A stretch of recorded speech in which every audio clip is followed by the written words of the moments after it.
नमस्ते, मी राजेंद्र मिठारी.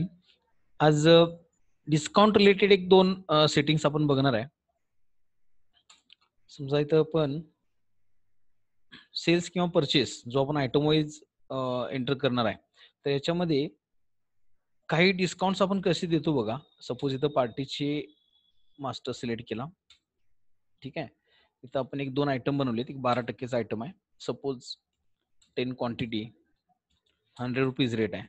तर या ठिकाणी पहिला नॉर्मल डिस्काउंट आपण कसा देतो, तर ज्याच्यामध्ये आपण F11 मध्ये म्हणजे फीचर्समध्ये इन्व्हेंटरीच्या फीचर्समध्ये या ठिकाणी डिस्काउंटचा कॉलम जो सेपरेट शो करायचा त्याला येस करतो आपण इथं.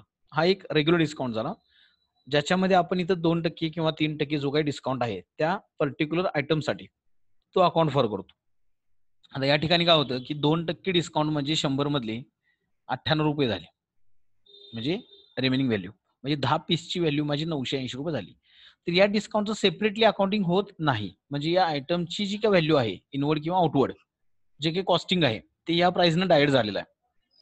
आता बऱ्याच वेळेला काय होतं की हा एक डिस्काउंट सोडून आपण एक लमसम मध्ये डिस्काउंट देतो खाली. म्हणजे या ठिकाणी आपण येतो आणि तसं डिस्काउंट म्हणतो व्हॉट एव्हर तुमचे -2.5 व्हॉट एव्हर जे पर्सेंटेज आहे ते टाकतो आणि ऑल आयटम्सला तो अप्रोप्रिएट होतो.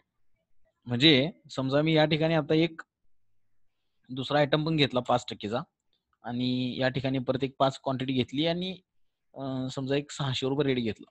ठीक आहे. तर बघा इथं, तर हा काय झाला की टोटल व्हॅल्यूवर 5% आणि याचं जीएसटी कॅल्क्युलेशन कसं होतंय बघा. हे मी आधी पण दाखवलेलं आहे. बऱ्याच सेमिनार्समध्ये याचं सेटिंग मी दाखवलेलं आहे. ओके. पण याचा पुढचा थोडासा एक सिनेरिओ बघूया आपण. इथं बघा, की या डिस्काउंट असं अशा पद्धतीने अप्रोप्रिएट होतो, की टोटल इन्व्हेंटरीच्या व्हॅल्यूवर टोटल इन्व्हेंटरीची व्हॅल्यू माझी किती आहे? तर या पहिल्या आयटमची 1000, दुसऱ्या आयटमची 3000, एकूण 4000 वर माझा ₹200 डिस्काउंट आहे. त्यानं काय केला, की 4000 मध्ये 200, तर पहिल्या आयटमची व्हॅल्यू 1000 आहे. तर 1000 मध्ये किती येणार आहे? तर ₹50 आणि त्याच पद्धतीनं 3000 मध्ये किती येणार? ₹150. तर त्याचं त्यानं ॲडजस्ट केला.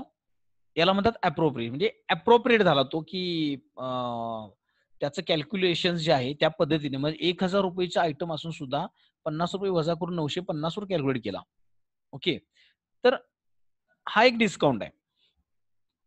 आपण आता 2 डिस्काउंट बघितले. एक होता की जिथं आयटममध्ये पर्सेंटेज देणार होतो मी या ठिकाणी.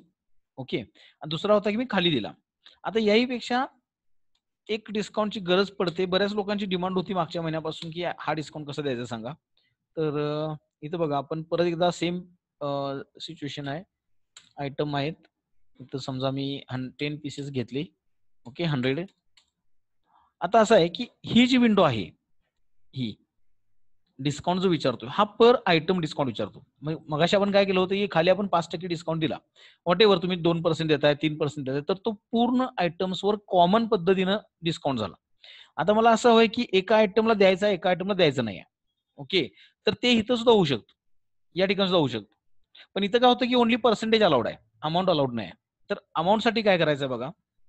एक मी काय करेन इथं, एक तर याला 2% डिस्काउंट टाकला. ऑटोमॅटिक त्याने ₹20 कॅल्क्युलेट केला 1000 वर. ओके. आणि मी सेकंड आयटम इथं घेतोय, की 5% वाला. त्याचे समजा एक 5 पीसेस आहेत ₹600 न. ठीक आहे. आणि याला मला आता अमाउंट पर्सेंटेज नाही आहे. मला अमाउंट द्यायची आहे. तर मी त्याला सांगितलं, की टोटल याच्यामध्ये मला एक ₹80 डिस्काउंट द्यायचा आहे. बघा म्हणजे पर्सेंटेज घ्यायला पाहिजे मॅन्डेटरी नाही आहे. पर्सेंटेज पण घेऊ शकता आणि अमाउंट पण घेऊ शकता. आणि याचं थोडं सेटिंग पण दाखवीन मी. तर इथे मी आता डिस्काउंट 1 लेजर घेतला. बघा डिस्काउंट ऑटोमॅटिक कॅल्क्युलेट झाला. इथं कोणत्याही प्रकारचं कॉन्फिगरेशन्स लेव्हलचं कॉन्फिगरेशन वगैरे काय नाही आहे. एकदम सिंपल कॉन्फिगरेशन आहे. मी दाखवतो तुम्हाला.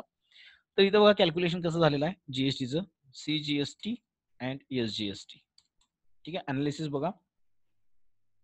त्यानं काय केलं, की ज्या आयटमची व्हॅल्यू आहे, त्याच आयटमवर त्यानं ते अलोकेट केला. म्हणजे याचं त्यानं टोटलमध्ये केला नाही. म्हणजे मगाशी कसं होतं, की 3000 अधिक 1 4000. तर 4000 मध्ये त्यानं तो डिस्काउंट अप्रोप्रिएट केला होता आणि त्या पद्धतीनं त्यानं कॅल्क्युलेशन केलं होतं. इथं कसं झालेलं आहे, ₹20 चा डिस्काउंट तो याच आयटमचा कन्सिडर झालेला आहे. ₹80 डिस्काउंट याच्यासाठीच कन्सिडर झालेला आहे. याचं कुठेही कोरिलेशन नाही आहे. ओके. म्हणजे प्रत्येक आयटमचा डिस्काउंट तुम्ही देऊ शकता. म्हणजे समजा तुम्हाला ते डिस्काउंट द्यायचं नाही या आयटमला, तर 0 करा. त्याची गरज नाही, फक्त 20 रुपये वजा झाले इथं. म्हणजे आयटम वाईज डिस्काउंट देणे किंवा न देणे प्लस पर्सेंटेज सोडूनही तुम्ही अमाऊंटमध्ये डिस्काउंट द्यायचा असेल तर या दोन्ही करण्यासाठी हे सेटिंग वापरायचं आहे. हे सेटिंग कसं वापरायचं आहे, सेटिंग कसं ऍप्लिकेबल होतं, या दोन गोष्टी दाखवतो मी. ही सेव्ह करतो bill. Okay. Just for revision मी एकदा दाखवतो. Display account book sale register. पहिल्यामध्ये आपण काय केलं होतं की एक कॉमन डिस्काउंट दिला होता, ज्याला डिस्काउंट टू लेजर आहे. बघा व्यवस्थित, याचं सेटिंग बघताना विसरू नये. जिथे मी 5% डिस्काउंट दिला, हा 5% डिस्काउंट या 4000 वर लागला, 200 रुपये झाले. आणि हे -200 जी काय व्हॅल्यू झालेली आहे याच्यावर जीएसटी लागला पाहिजे. ओके. आणि हा जो जीएसटी आता मिक्स्ड सप्लाय, याला म्हणतात मिक्स्ड सप्लाय, की एका बिलमध्ये मल्टिपल रेटचे जीएसटी एकत्र आले. ओके. म्हणजे इथं 12% आला आणि इथं 5% आला. या आयटमच्या नावातच मी मुद्दाम दिलेला आहे आणि प्लस याच्या सेटिंगमध्ये पण 12% आणि 5% केलेला आहे. तर हा कॉमन जीएसटी झाला, डिस्काउंट झाला आणि याच्यावर जीएसटी कॅल्क्युलेशन कसं झालेलं बघा, की 4000 मध्ये 200 रुपये डिस्काउंट असेल तर 1000 मध्ये 50 रुपये. तसंच 4000 मध्ये 200 रुपये डिस्काउंट असेल, ओके, तर 3000 मध्ये 150 रुपये. तर हे त्यानं कोरिलेशन केलेलं आहे. ओके. समजा इथे एक्झम्प्ट आयटम असेल एखादा, तर त्याच्यावर होणार नाही कॅल्क्युलेशन. तर जीएसटी कॅल्क्युलेशन झालं प्रॉपर माझं दोन्ही केसमध्ये. पण सिनेरिओ कसा आहे, या ठिकाणी मला कॉमन डिस्काउंट द्यायचा आहे आणि दुसऱ्या इनव्हॉइसमध्ये बघा, मला एखाद्या आयटमला द्यायचा आहे, एखाद्या आयटमला द्यायचं नाही आहे, पर्सेंटेजमध्ये द्यायचा आहे किंवा अमाउंटमध्ये द्यायचा आहे. हे सगळं इथं मेंटेन होतं. म्हणजे आता मी इथं काय करतो, परत एकदा इथं थोडंसं पर्सेंटेज वाढवतो. 3% केला, 90 रुपये झाला. ऑटोमॅटिक बघायचं 90 अधिक हे 20, 110 रुपये मायनस झाले. आणि जीएसटी मध्ये काय होणार आहे, फिगर्स ऑटोमॅटिक चेंज झाल्या. कॅल्क्युलेशन बघा, ज्याचा डिस्काउंट त्याला, याचे 20 रुपये याला आहेत, याचे 90 रुपये याला आहेत. ओके. आता हे कसं केलं सेटिंग दाखवतो. या ठिकाणी इव्हन पर्सेंटेजची सुद्धा गरज नाही. जर तुम्ही हाताने टाकणार असाल 80 रुपये, 90 रुपये व्हॉटएव्हर, त्याचं तो ऍडजस्ट करून घेईल सगळं. बघा इथं. ओके. सर मी याला सेव्ह करतो आता. आता सेटिंग बघा.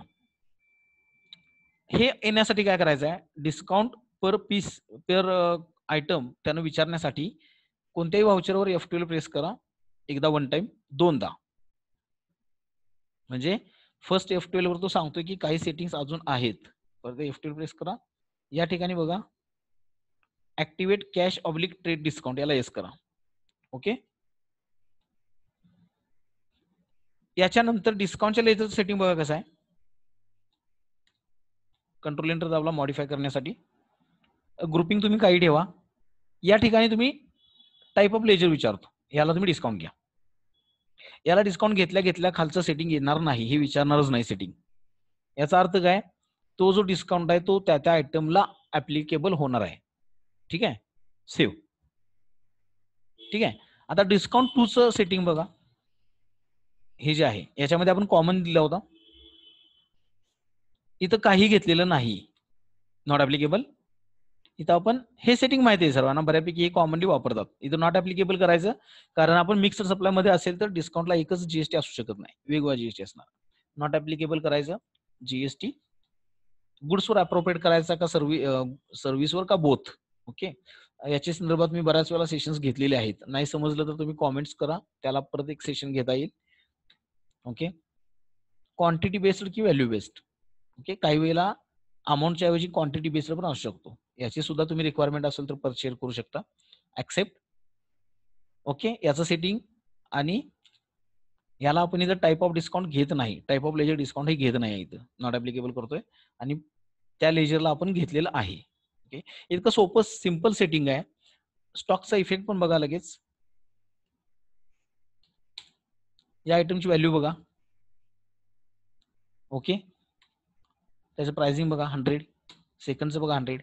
म्हणजे कुठेही कॅल्क्युलेशनला फरक पडलेला नाही.